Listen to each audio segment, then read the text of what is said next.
Καλώς ήρθατε στο Mystery Place Project.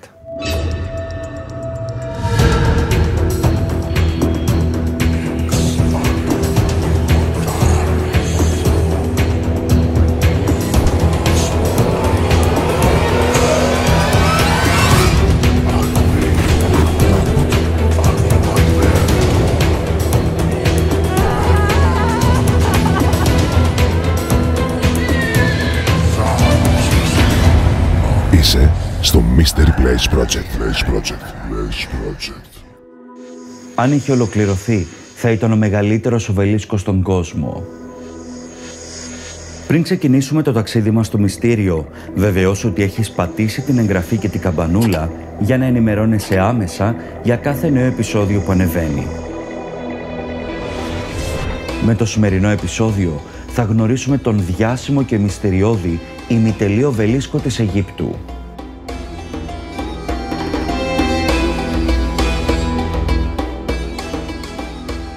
Βρίσκεται σε ένα λατομείο γρανίτη στο Ασουάν και είναι γνωστός για το τεράστιο μέγεθός του, αλλά και επειδή οι εργασίες που έγιναν σε αυτόν δεν ολοκληρώθηκαν ποτέ. Αν είχε τελειώσει, θα ήταν ο μεγαλύτερος οβελίσκος που κατασκευάστηκε ποτέ από τους αρχαίους Αιγύπτιους. Ωστόσο, το γεγονός ότι παρέμεινε σε ημιτελή κατάσταση μας έδωσε την ευκαιρία να μάθουμε περισσότερα για τους τρόπους με τους οποίους οι αρχαίοι Αιγύπτιοι κατασκεύασαν τις κολοσιαίες, σημαντικές και εμβληματικές κατασκευές τους. Κάπως έτσι και τα ημιτελή Μωάη αποκάλυψαν τις μεθόδους που χρησιμοποιούσαν οι κάτοικοι του νησιού του Πάσχα για να φτιάξουν τα γιγάντια αγάλματά τους. Η λέξη οβελίσκος είναι καθαρά ελληνική και είναι υποκοριστικό του οβελός, δηλαδή σούβλα, καρφί, μητερός κύωνας. Οι αρχαίοι Αιγύπτιοι τους ονόμαζαν τεκχενού, που σημαίνει να τρυπά στον ουρανό, όμως οι Έλληνες που τους είδαν χρησιμοποίησαν το ελληνικό οβελίσκος και στη συνέχεια η λέξη αυτή πέρασε στα λατινικά και τα αγγλικά. Τι είναι όμως στην πραγματικότητα οι οβελίσκοι? Πρόκειται για ένα ψηλό μνημείο με 4 πλευρές που στενεύει προς τα πάνω και καταλήγει σε πυραμοειδές σχήμα στο τέλος του, το πυραμίδιο. Στηρίζονται σε μία βάση, ενώ η αποκρυπτογράφηση των ιερογλυφικών που έχουν αποκαλύπτει ότι κατασκευάζονταν συνήθως για να τιμήσουν τη μνήμη ενός ατόμου ή ενός γεγονότος ή ακόμα και για να τιμήσουν τους θεούς. Ήταν κυρίαρχο στοιχείο της αρχιτεκτονικής των αρχαίων Αιγυπτίων, οι οποίοι τους τοποθετούσαν σε ζευγάρια στις εισόδους των ναών. Οι αρχαίοι οβελίσκοι είναι μονολιθικοί, δηλαδή αποτελούνται από μία μόνο πέτρα ή λίθο και σχεδόν πάντα από κοκκινογρανίτη. Ένα είδος πετρώματος που απαντάται κυρίως στο Ασουάν, στη Νότια Αίγυπτο. Στα λατομεία γρανίτη, οι οβελίσκοι λαξεύονταν κατευθείαν από το βράχο και στη συνέχεια μεταφέρονταν με τη βοήθεια του ποταμού Νείλου στους προορισμούς τους, όπου και θα υψώνονταν. Μία από τις περιοχές του Ασουάν, όπου γινόταν εξκαφή γρανίτη, ήταν στα βόρεια λατομεία, όχι πολύ μακριά από τη σύγχρονη πόλη του Ασουάν. Και εδώ ήταν που ανακαλύφθηκε ο ημιτελής αυτός οβελίσκος. Πιστεύετε ότι η κατασκευή του διατάχθηκε από τη Χατσεψούτ, η οποία ήταν η δεύτερη ιστορικά επιβεβαιωμένη γυναίκα Φαραώ, η οποία ανήλθε στο θρόνο της το 1478 π.Χ. Η Χατσεψούτ ήταν μία από τους πιο παραγωγικούς κατασκευαστικά Φαραώ, αναθέτοντας εκατοντάδες έργα σε όλη την Αίγυπτο. Αναμφισβήτητα, τα κτίρια της ήταν μεγαλύτερα και πολυάριθμα από εκείνα των προκατόχων της. Αργότερα οι Φαραώ προσπάθησαν να διεκδικήσουν κάποια από τα έργα της ως δικά τους. Η ίδια λοιπόν διέταξε την κατασκευή 2 ακόμα οβελίσκων για να γιορτάσει το 16ο έτος της ως Φαραώ και που θα υψωνόταν στο Καρνάκ.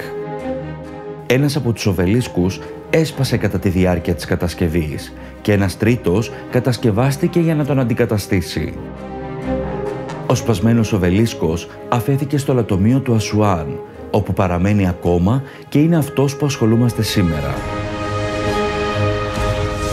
Αν είχε ολοκληρωθεί, θα έφτανε σε ύψος 42 μέτρων και θα ζύγιζε περισσότερο από 1.200 τόνους.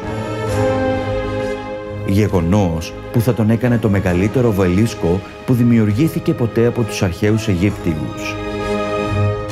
Η εγκατάλειψη του ημιτελείου οβελίσκου προσφέρει ασυνήθιστες γνώσεις για τις αρχαίες αιγυπτιακές τεχνικές επεξεργασίας πέτρας, με σημάδια από τα εργαλεία των εργατών να είναι ακόμα ευδιάκριτα, καθώς και με γραμμές όχρας που σημάδευαν το σημείο που εργάζονταν. Μέχρι σήμερα έχουν βρεθεί στην Αίγυπτο 28 οβελίσκοι, είτε όρθιοι, είτε πεσμένοι ή ακόμα και ημιτελείς. Δυστυχώς, από αυτούς τους 28, μόνο οι 8 παραμένουν στην Αίγυπτο, καθώς πόλεις σε όλο τον κόσμο, συμπεριλαμβανομένες της Ρώμης, του Λονδίνου, του Παρισιού και της Νέας Υόρκης, είτε τους έχουν κλέψει στην αρχαιότητα, είτε τους έχουν δοθεί από Αιγύπτιους αξιωματούχους τον 19ο αιώνα. Ορισμένοι λένε ότι αυτοί οι οβελίσκοι εκτίθεται σε αυτές τις χώρες για να συμβολήσουν τη νίκη του χριστιανισμού επί του παγανισμού. Εκτός από τον ημιτελή οβελίσκο, μία ημιτελής, μερικώς επεξεργασμένη βάση οβελίσκου ανακαλύφθηκε το 2005 στα λατομεία του Ασουάν. Ανακαλύφθηκαν επίσης κάποια βραχογραφήματα και υπολείμματα που μπορεί να αντιστοιχούν στην τοποθεσία όπου δημιουργήθηκαν οι περισσότεροι διάσημοι οβελίσκοι.